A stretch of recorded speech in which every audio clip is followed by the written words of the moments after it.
Welcome, everyone, to another episode of Adtopsy Live with Jacob here over to my right. We had a bananas episode talking all about email. Nikki, why don't you let us know what people have in store for this episode?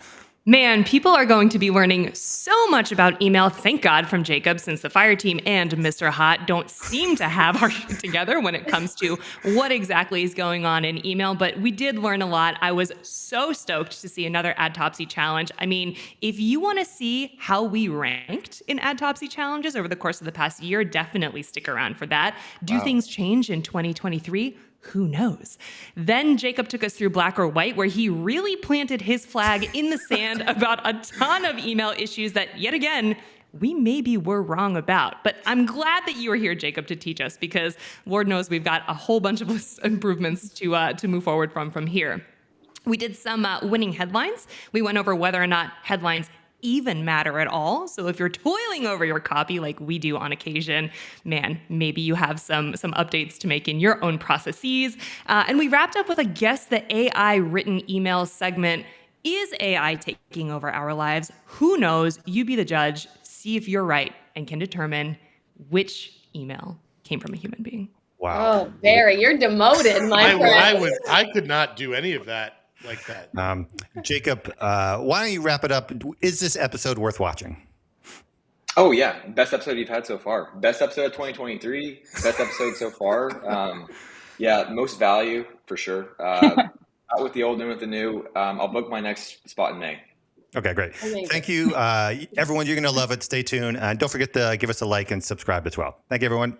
Welcome, everyone, to another episode of Adtopsy here, starring Jess Bachman, myself as Senior Designer Level 3. Also starring Rachel Jackson as Media Supreme. What is that?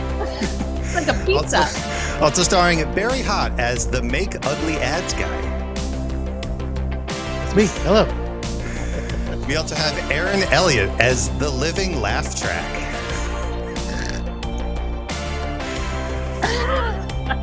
Also starring Nikki Brazier as the Client Whisperer. Very special guest, Jacob Sappington as the Pop-Up Guy. Welcome, Jacob. This show is produced live by Nicole Valadares, also starring as the Wig Slayer.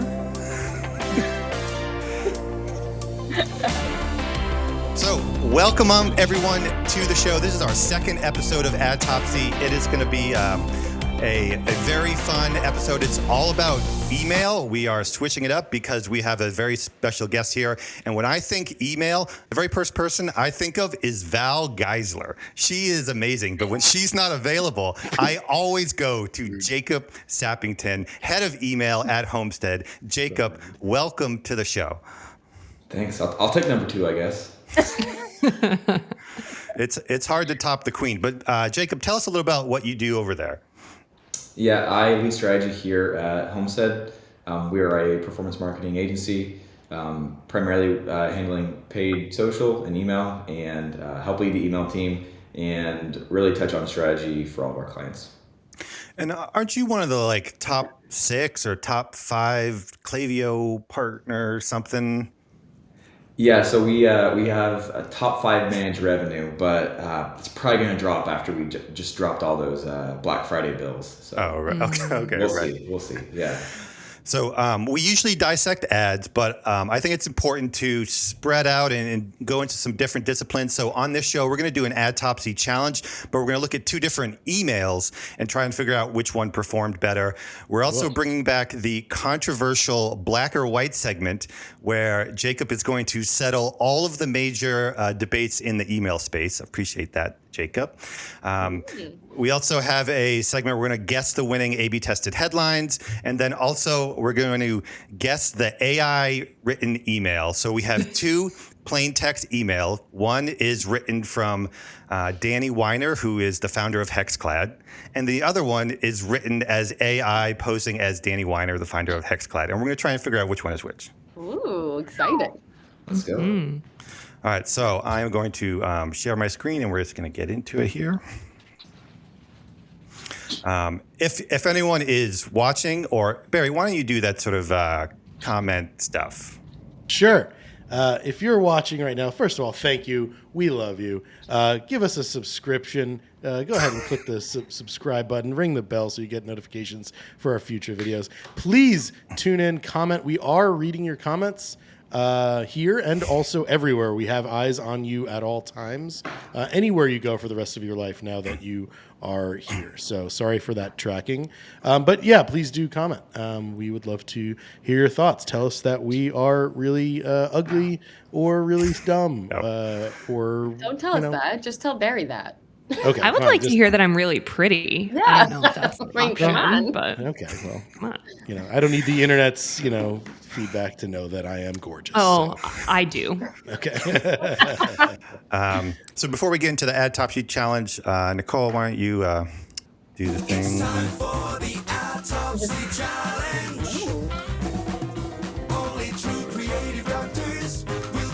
Get it right. I think I need to do one for the black and white segment since it's now a recurring segment. Barry, also, where are your dance moves today? I'm highly disappointed. Sorry, I was distracted. I was checking my YouTube to make sure this Were was you live. tweeting? Get off Twitter. Okay, so this one comes from Homestead, from Jacob and crew. Before we get into the emails, I just want to I want to make this official. So now we have season standings, and we're going to do a win-loss. Oh, man. But I thought it might be fun to look at the Wow. 2022 season to see how we sort of wrapped up here. Wow. Let's see here. So in terms of win percentages, that would be, it's kind of hard to see. Let me zoom out. So it's kind of hard to see, but I came on top with 6-1. Not bad myself. Barry has the most wins. Ike, and then Aaron, and then it goes down from there. But It's real suspicious that you and Barry are at the top, but just saying. Wait, Yeah. Jess, you do all of the work to get this together, so wouldn't you know the answers ahead of time? Ooh. no, because the ones where the guest brings them on. I've only done the ones where that's why I've only done Barry's done 10 and you've done 10 and I've done less. So it's more. What I've done is more impressive, which I Exactly. agree with. That's a good point. Sure. Exactly. So let's get into the two emails here. Why don't you set up some context, Jacob, about how these emails were sent, or like the audience segment or anything like that could be helpful. Can you actually tell us what an email is, real quick? Because I don't know what these things are. I'm just an ad guy. We're all like, what? Barry, you don't know what an email is. It's a joke. This is a comedy show. Can I can't. Can you guys hear Jacob? I can't No, hear Jacob. Jacob, you are not making Oh, audio sound. I think it's- Jacob, it's your AirPods. They're He probably nothing, said Jacob, something funny. nothing. He probably not said doing something it for funny. you. That's unfortunate. Also, We have sound effects. Yeah, keep that Good going. job, Nicole. Also, Spot on. Matthew Gattosi said, yeah, Jess would drink liquid death. And I'm like, You know what, Matthew? so would. Guess what? Oh, got a couple fanboys up in this Let's house. go. You don't even know.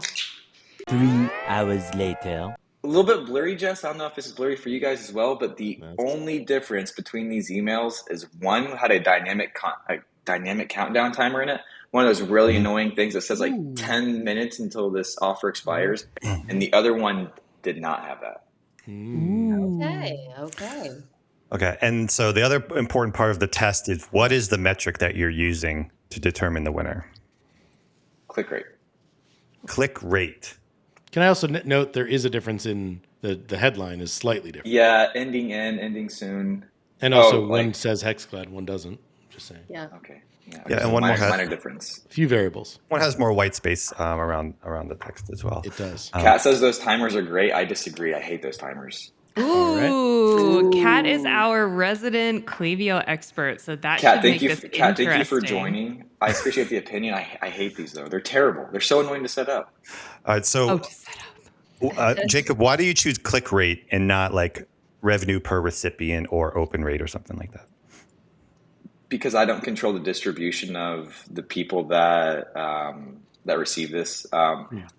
In this instant, like I'd be fine with also looking at revenue per recipient, but for this one, I was adding a variable that I thought would affect click rate, add a little bit of urgency to it.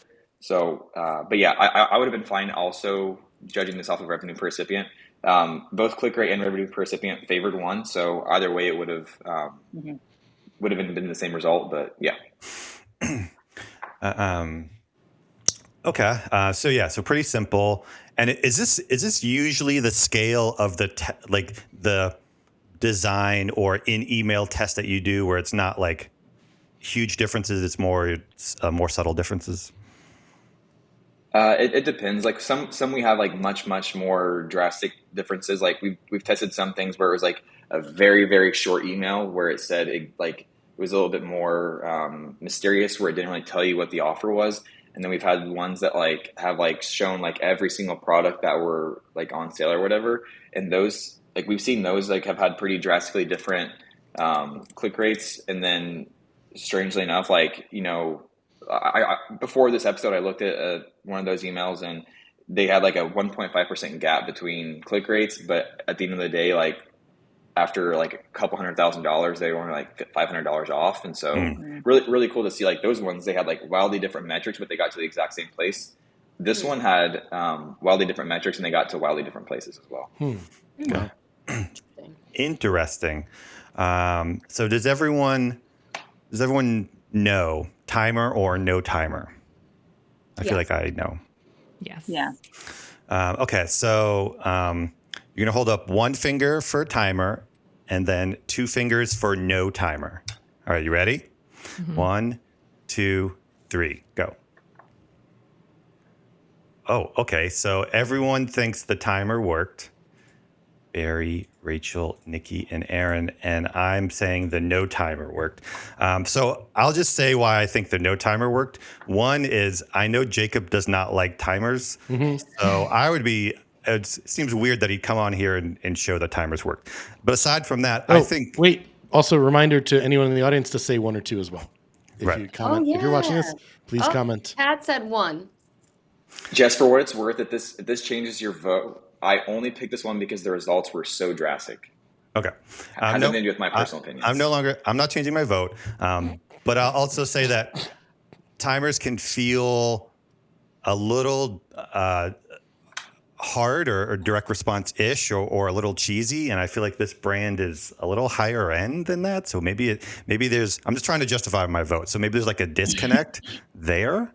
Well, Matthew says 2 as well. So Yeah, but Matthew heard some later points, so he might be biased. But we'll take it. We'll accept it. Matthew's skewed. So like, Barry or who else, like, why did you say with timer? Just because timers are timers?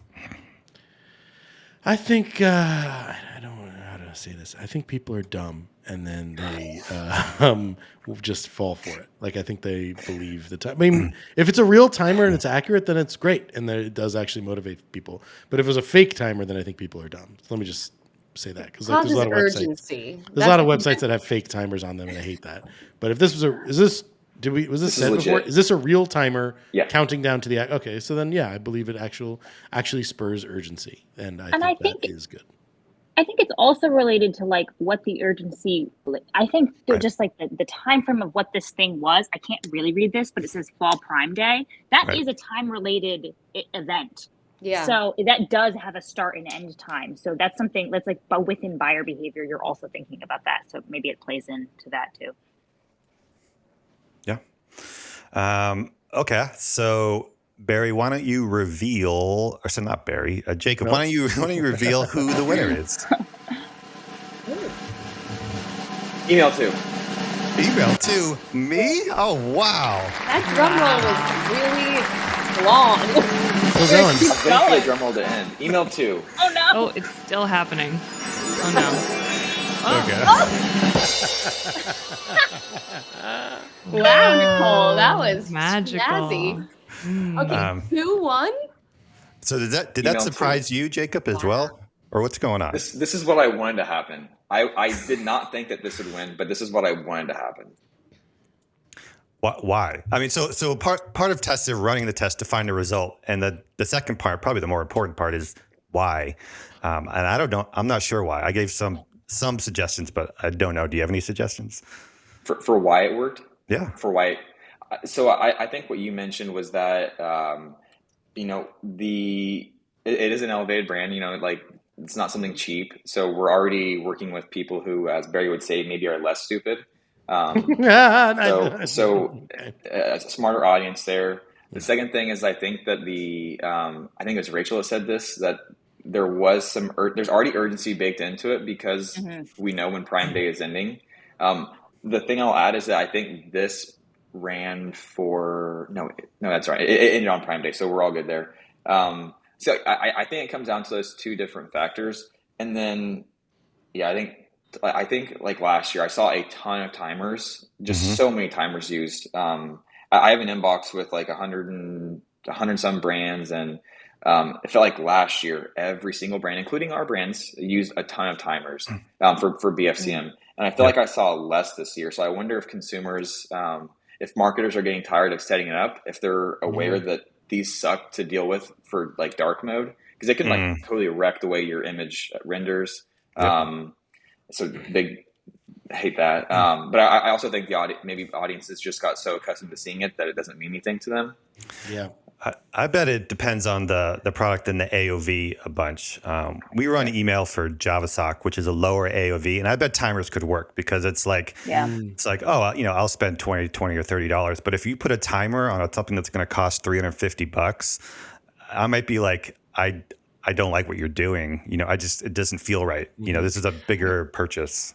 Yeah, that's what I think. I wonder if when there's more pressure for something that does need a little bit more consideration, people are more apt to be like, okay, forget it. I don't have time to think about it, or do my comparison, or search, HexClad against the next thing that I was thinking about, like where I'm going to drop my $300.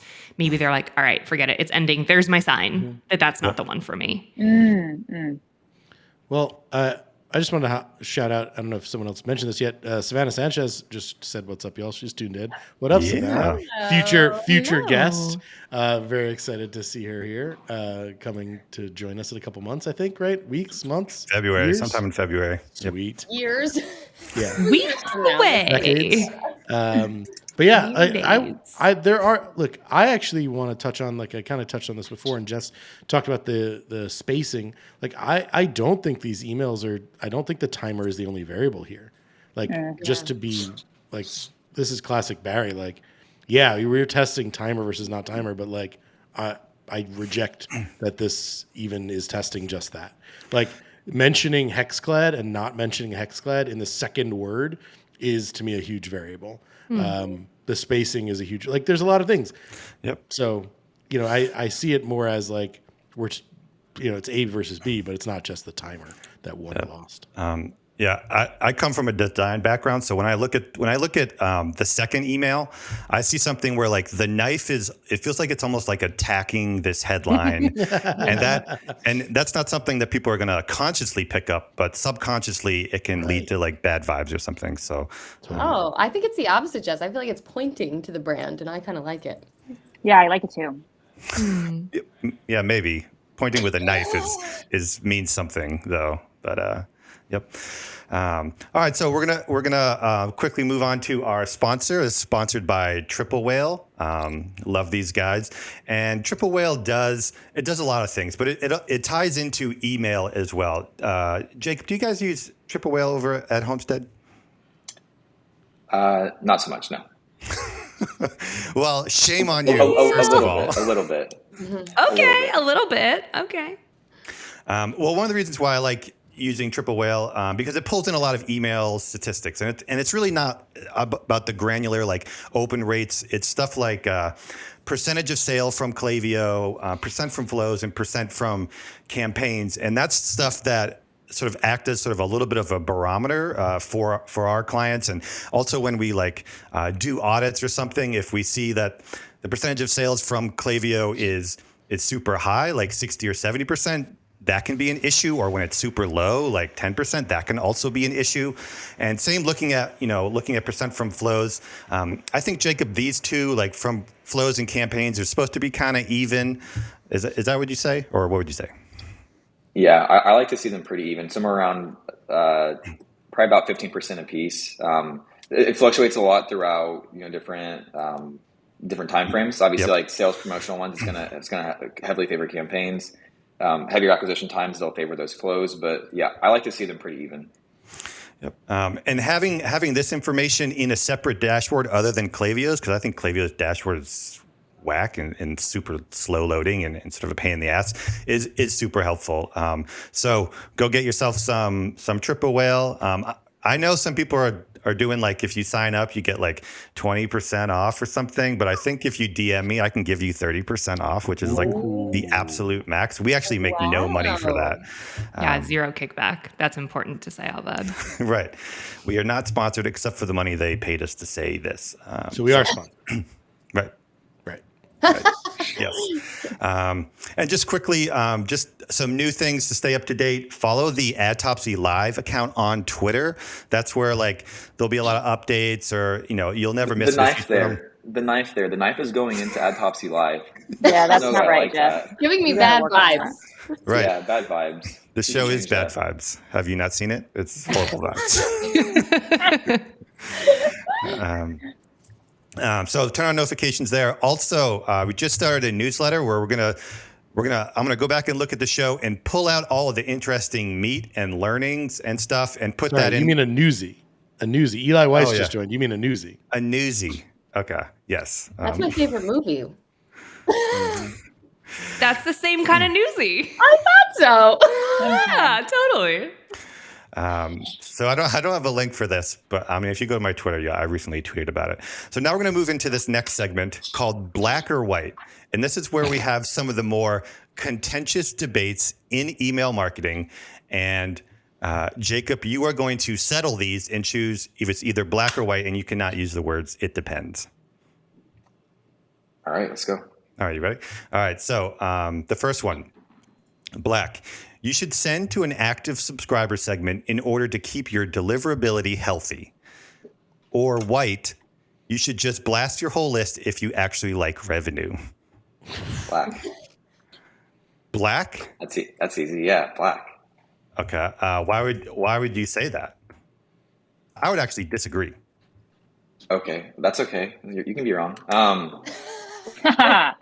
Man, you do some damage, and it takes a while to clean up that damage. And if you have this whole list of people and you can't even talk to them, like, it kind of misses the point. So, and also, if people aren't engaging with any way, does it even matter to you? Do they want your email? Are they going to mark you as spam? Are they? Yep. I mean, the worst thing you can do is just have like a poor cinder reputation to end up on blacklists. And so, white is going to get you there. And so let's go with black. Okay. Just to take the counterpoint, I'll say that we've done tests where we send to like a 90-day segment or a 180-day segment or like a 270-day segment of open clicks or whatever. And you still get revenue from the like 180 to 270 segments. You still like get meaningful revenue from that segment. And as long as the open rates are still good and deliverability is still good and the spam rate is still low, I say send to as large a list as possible. But you're the expert. So do I. But your options there were black or white, and white said send to your full list. Oh yeah, but there's an asterisk there. I didn't do it. Okay. What I tell clients. So we're actually on the same page, Jess. What I tell clients is we want to send as broad as possible while maintaining our top KPIs. There we go. So, yeah. Okay.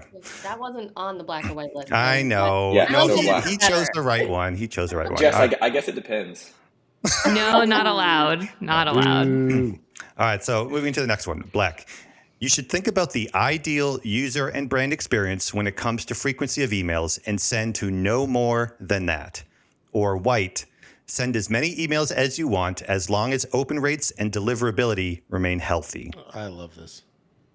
That's terrible. You're making me choose. Can you read black again? That one's really, really blurry on my end. Okay. Yeah. So you should think about the ideal user and brand experience when it comes to frequency of emails and send to no more than that.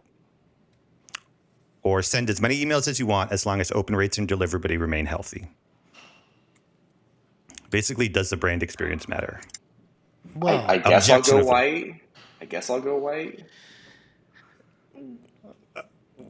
Why? Yeah. Because this is something where, like, particularly new brands or new people coming in, and they really think about the experience of the user, and Yeah, I mean, they tailor it, at the end of the, and people are I afraid to think send a lot of emails. yeah, I think people think that they have more of a lion's share of someone's brain power and like their Yeah. thought process every day. Mm-hmm. And if I had to choose black or white here, I guess I would go white, because at the end of the day, you know that not very many people, like a significant portion of your list isn't even going to open the email. Maybe they'll just maybe they have a 3,000 unread emails in their inbox. Like, Right. if I had to choose one, I'm going white. Can I give a reason why I think that Jacob is right, and I agree? Because by definition, if open rate and deliverability is good and unsubs are low, then aren't you delivering within your ideal users, I was going to say there's a desired brand loophole. experience? Yeah. There's a loophole here in the black one, which is that let me see. When it comes the ideal user and brand experience, like it's whatever you want it to be. And if to me my answer in the black portion is, oh, that's every day, then that's acceptable to me. Yeah, so I guess that's all I was laughing at about, like, I agree mostly about the white, because I mean, as much as I hate it, I've not heard anyone that works in email ever say that like sending more emails is bad, which But I hate think it's as a- not about the people sending the email. It's not the people who work in email. It's the client who says, "Why did we send That's two it. emails? That's too many emails."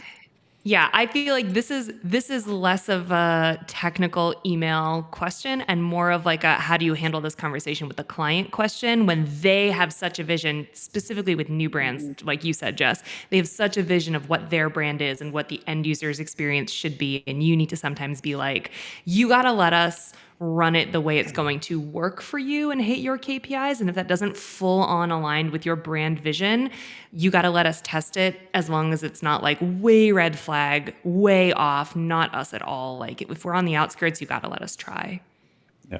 I was hesitant on this one because I just got off of an audit sales call where the buyer or the customer experience is incredibly important to them. Like, someone buys something once and then they're not going to buy it again for 2.5, 3 years. So if you're just peppering them, and which I think has occurred at some level, like, you cut off any chance of getting that purchase like 2 to 3 years from now.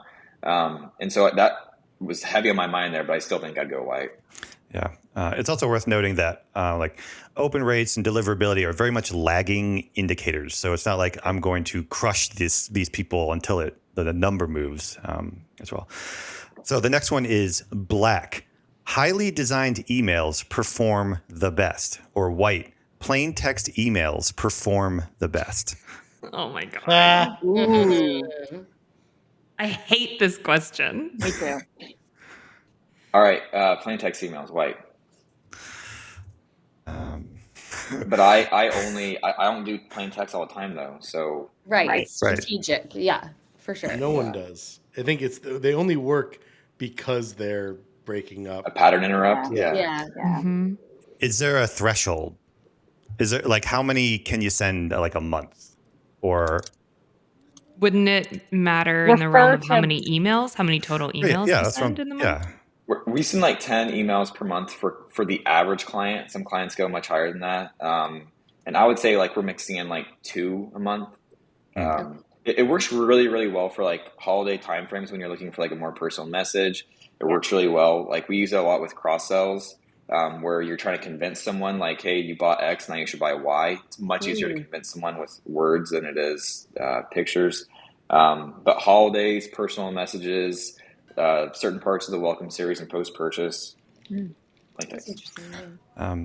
And to be fair, I don't know any brands that do 100% plain text, but I would be super curious to see The how supplement that. industry. Just go to the supplement industry. Well, I think it works because it's different. And so if you were always different, if you always stood out, if you were the brand that sent these types of emails, would that be effective? I will assume yes, and someone else has to try it. Okay. Okay, so the final one, black. You want more emails? Trigger pop-ups as soon as you can. Or white. It's not quantity. it's quality. Pop-ups should be triggered when a potential customer demonstrates a certain behavior. Black. Whoa. What I'm finding here is I'm a performance marketer, not a brand marketer.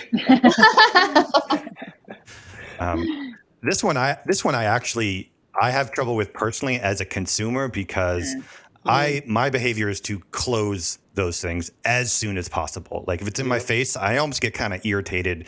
But if I'm looking and you trigger a little bit of desire, I'd be like, okay, I might want to have this 10%, and then in my back pocket I'll sign up or something. But if the data says different, I don't know. You tell me. Me personally as a consumer, before I ever land on the website, I know that I'm interested in the product.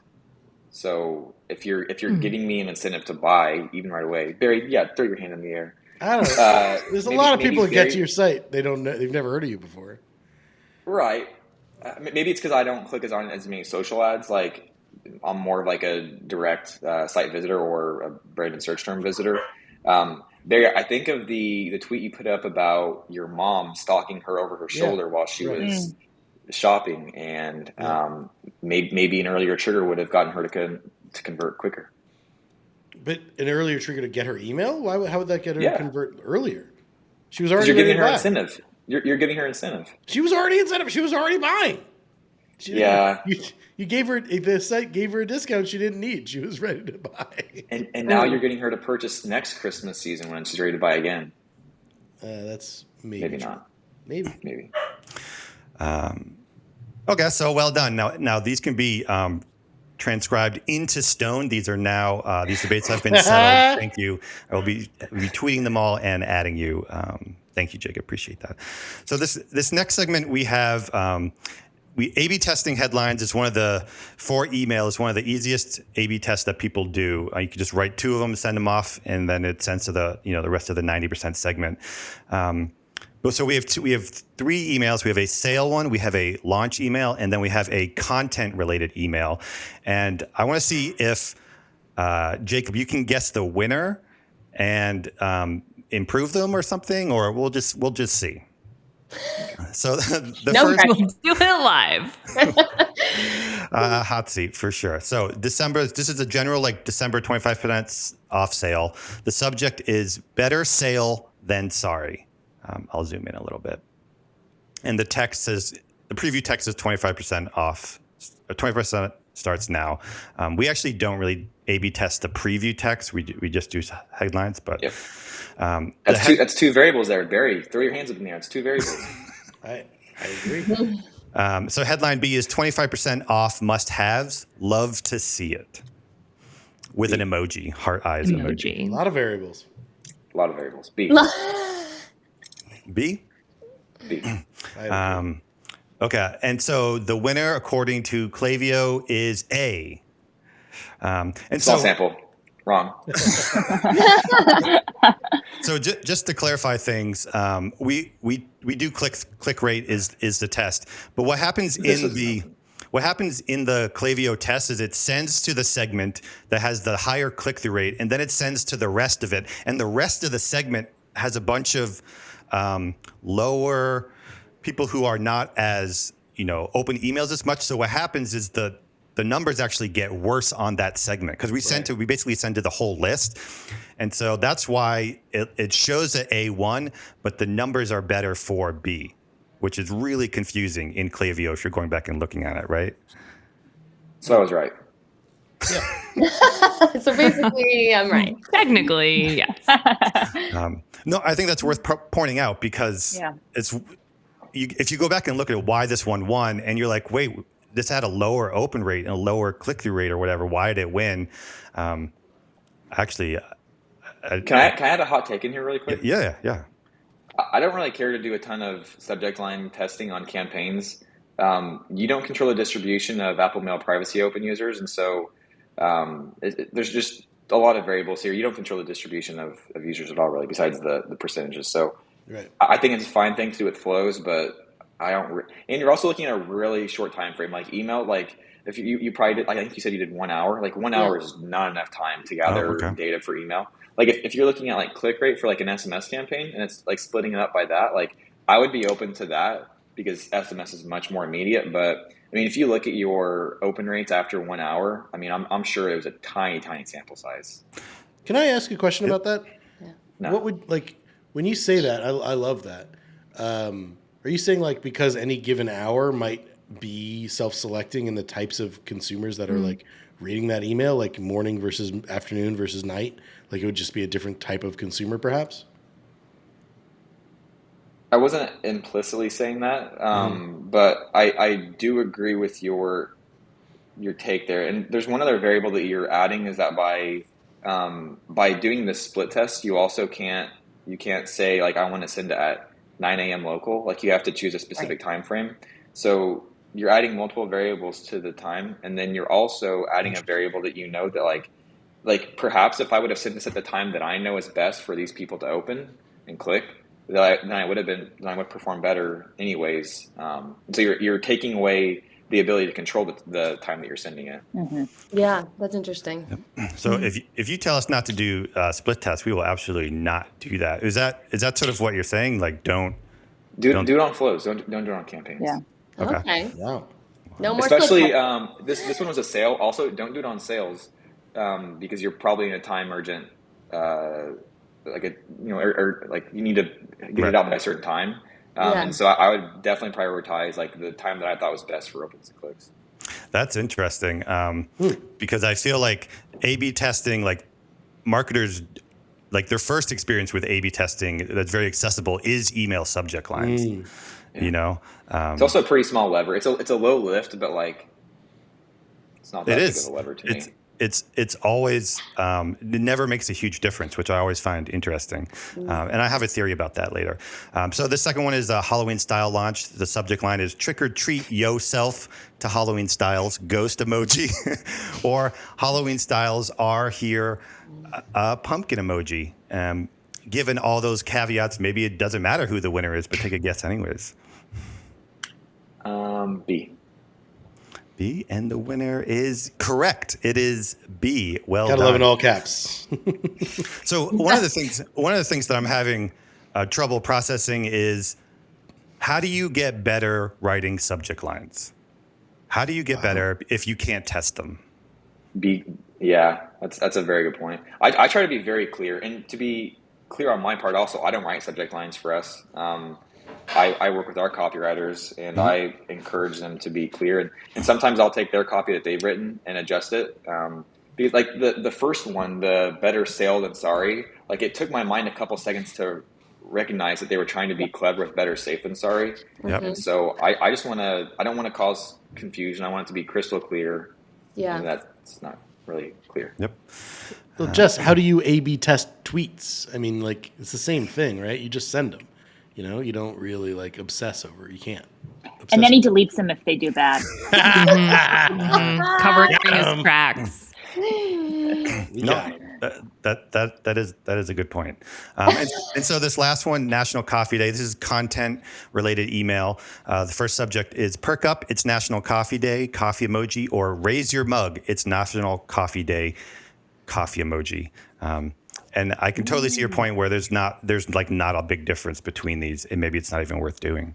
Don't worry, It's not worth doing. But headline B, raise your mug. And the winner is headline B, raise your mug. Well done.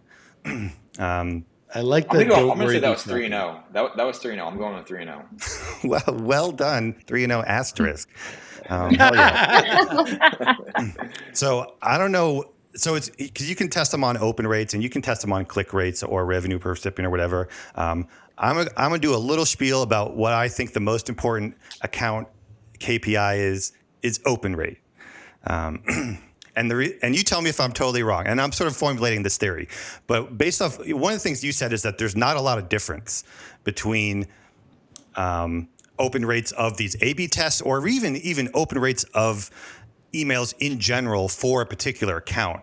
And I feel like, why is there not a lot of difference? Can you not have like a baller copywriter get in there and write the most like direct response thing, and it gets like 70% instead of 40%, and that's just not possible. And the reason though I think that is because the open rate is largely determined by the collective goodwill and the audience that you've built up that open your emails pretty much all the time. And that is a metric that is just takes forever to establish, and it's hard to shift. And so I think there's some people that like hate open rate as a metric because it's not, what if they need to click or whatever. But I think open rate is actually a way more holistic KPI of the entire account than some other things. What would you say? Yeah, but it's not something that I can change. Like I can't change that goodwill overnight. So while it is important, the other thing you're working with also is we used to go from like shooting for 20% opens, and now thanks to Apple privacy, you're getting 40, 50, 60. Yep. And so it's so crazy inflated. I think and I actually noticed this about the HexClad email after we'd already moved past it, because I have it open in my other screen here, which I think is a big variable that I didn't notice when I was sending this data over to you, is that the winning variation had a better click rate, but it also had a far better open rate. And I'm guessing that's because of the code that I had inserted into the email. The variation B was 49% open. The variation A with the code was 42%. So right off the bat, I'm getting almost 10,000 more people to open the email from a technical perspective. So I think it's like goodwill is super important, but not easy to that's a long-term game. Yeah. And then two is like a technical aspect of it. Like our emails, are your images compressed? Are you inserting in any additional snippets of code? Like some people like to use live text and images. I don't want to do that personally. And I think images provide the best brand experience and the easiest way to inbox. And so I don't think that open rate's the most important KPI, but I agree with your premise of like it says a lot about the brand over what your actual subject line is. Hey, I'm not an email goon. I think that what do people in your profession call yourselves? Email goons? Is that right? I think that's the technical term. Yeah. What is it? Yeah. What do you call it? Do people call themselves that? No. Okay, I'm like, no. No, I don't know. I'm just being silly. Like I'm not an email specialist, and it's something I'd love to get better at. But like when I think about this, I mean, I love this. But like, isn't this the equivalent of like hook rate? Like it doesn't really matter if you just say like all nude, and I said nude, all nude knives. Like, isn't that going to get more people to like pay attention and open the email? That's what you would think, but hook rate is not something that spans multiple. You don't get like multiple ads over and over and over from the same brand, and so hook rate becomes like, oh, I want to watch that ad from the same brand now. With email, where you get touch points 10 times a month. So it's not as holistic, but I do agree you do need to get the open before you get anything else. But if the open is about something that's not related, if you start cheating the point I'm saying is like if you start cheating for open rate, right? You obsess over that, then it's possible that you're making less relevant like hooks and getting people to open your email, and it's not actually valuable. They're not going to take action. Unless people get pissed off because now you've like scammed them into opening so many times that the collective brand love disappears. That's what I'm saying. But like I'm also saying, like, couldn't just some emails just have a better open rate because of like slight word variation, but it isn't as relevant and doesn't get them to take as much action? Or am I an idiot? Well, I'm an idiot. It's part of why it's like a lot of people consider opens to be a pretty vanity thing, which I think is kind of what you're hinting at there. That is, yeah. Yeah. I think it provides some context, but it should never be like your leading context. Mm-hmm. Yeah. Can I hear Jacob's take on the live text versus just an image? Because we have this internally, we talk about this a lot. And I always thought you should have live text so that if, you got some older folks that have the firewall-y thing up or whatever, they still know what's going on, but you're saying no. So tell me more about that.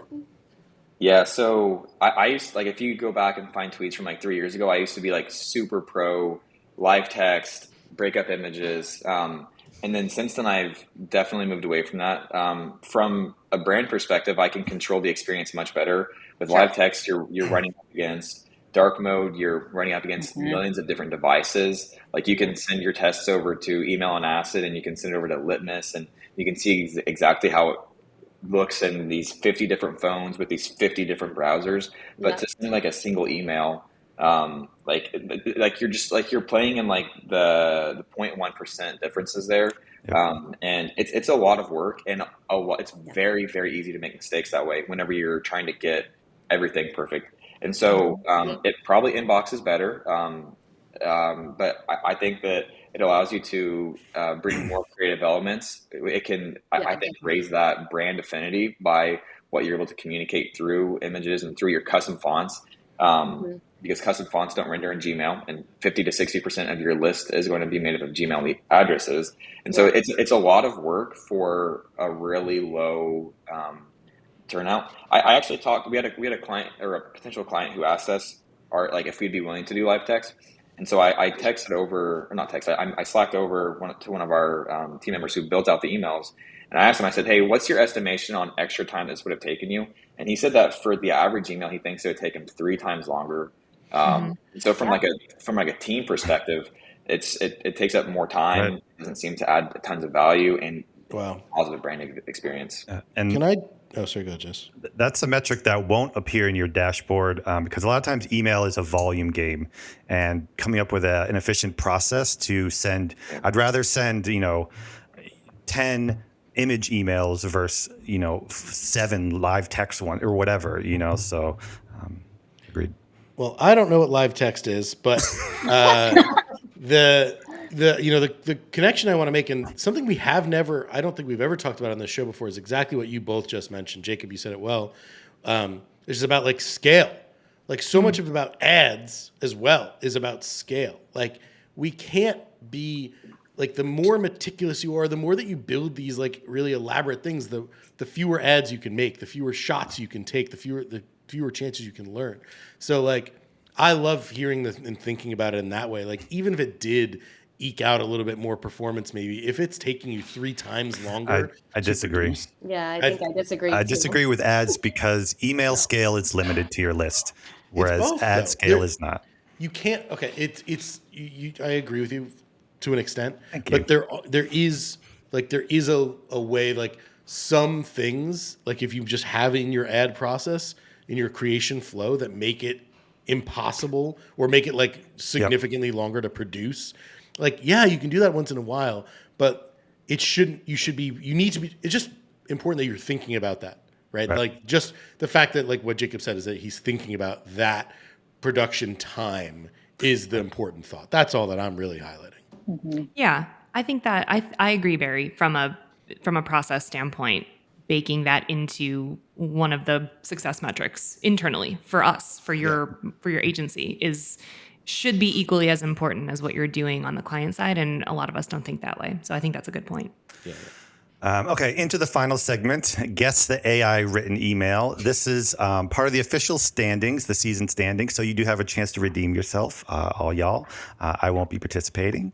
But we have 2 emails. How convenient for you.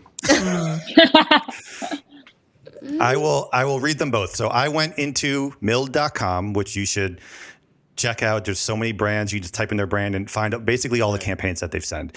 I found a plain text email. I think it was sent on Christmas or something.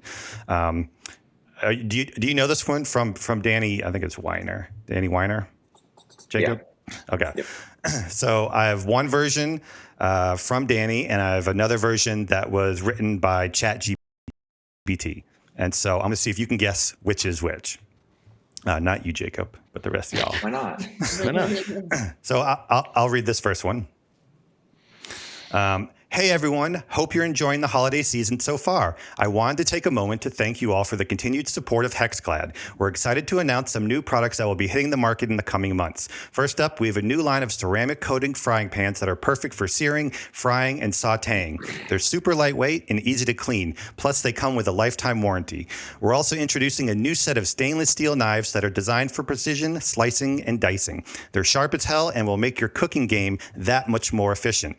In addition to new products, we've also been working with some amazing influencers and publications on some cool collaborations. We've teamed up with Chef Gordon Ramsay and Food and Wine magazine to create some exclusive recipes and cooking tips that will be featured on our website and social media channels.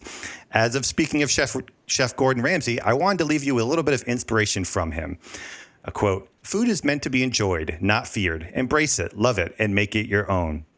Lastly, I wanted to share a little anecdote from our customer service team.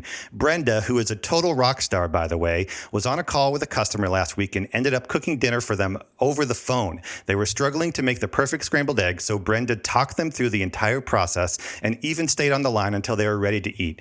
Talk about going above and beyond, right? Thanks again for your support and have a happy and safe holiday season. Best, Danny Weiner, founder of HexClad. Okay. Okay. Do you have a longer email you could read? Yeah. No. So here's the second email. Friends, the late chef Anthony Bourdain once said, "Food is everything we are. It's an extension of nationalist feeling, ethnic feeling, your personal history, your province, your region, your tribe, your grandma. It's inseparable from those, the get-go." I don't know what it means. From the get-go. From the get-go. Okay, yeah. It's inseparable from those from the get-go. Gecko. This is never more apparent during the holidays than we're gathered around the table and with family and friends, celebrating traditions, sharing stories, and making new memories, most often through the foods we love. It goes without saying, but HexClad is beyond honored to be part of your gatherings this holiday season, helping you celebrate your unique traditions in the kitchen. We've had an amazing year from releasing a new line of products to partnerships with Hell's Kitchen, Next Level Chef, Pasta Ramen, Dinner Club LA, and more. We cannot thank you enough. Our team's excited to see what 2023 holds, and we have a lot of things in the works we can't wait to share. But until then, go make something delicious and share it with someone. Happy holidays. Danny Weiner, founder of HexClad. So what are we voting for? Which one we think is Well, actually you can put up doing? one finger if you think it's email one. Wait, is what email one? Is what? Yeah. If the real one Oh, okay. is email one. Real? Yes. Like, which one did AI write? Okay, yes.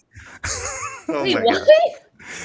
Let's do which one is the real email from the real founder of HexClad. Okay. What if he used AI?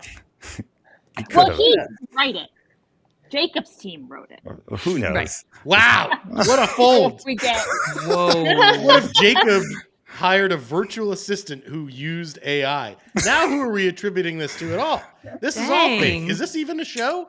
Are The you whole even thing real? is fake. The whole thing. Are we even real, Barry? Are we even real? So also in the chat, feel free to give if you think the first email is the real one, put up 1. If you think the second email is the real one, put up 2. Well, after you read them both, I think no one's here anymore. But yeah, let's do it. oh my god. Oh my god. All right. Rude. All right. You ready? 1, 2, 3. Put them up. Real? 2, 2, 2, 1. Aaron, so you were the only one that thought this first one was real, right? I guess so. Sure. Why? I don't know. It seemed like a little bit more like the product offering was like a little more detailed than the other one. And I felt like the second one was felt a little more generic, like pulling from, like trying to be personal, but kind of missing the mark. So that's why, because I just felt like the product offering was pretty specific. Okay. The winner is. Wait, hold up real quick. Let me ask a question. Yeah. Aaron, do you know what HexClad sells? Is it knives? Or is it not the pan? Is it pan? The AI said, which I'm not going to say which one it was, but the AI mentioned one that includes something that HexClad does not sell. Oh, interesting. Well, no, I don't really know. Only from the email, it looked like pans and knives kitchenware, but I wasn't listening that closely because Jess's voice sort of went on too long. So Thank you. Well, fortunately, the AI overlords have not gotten us yet. So the actual AI one was the first one. And here's the prompt.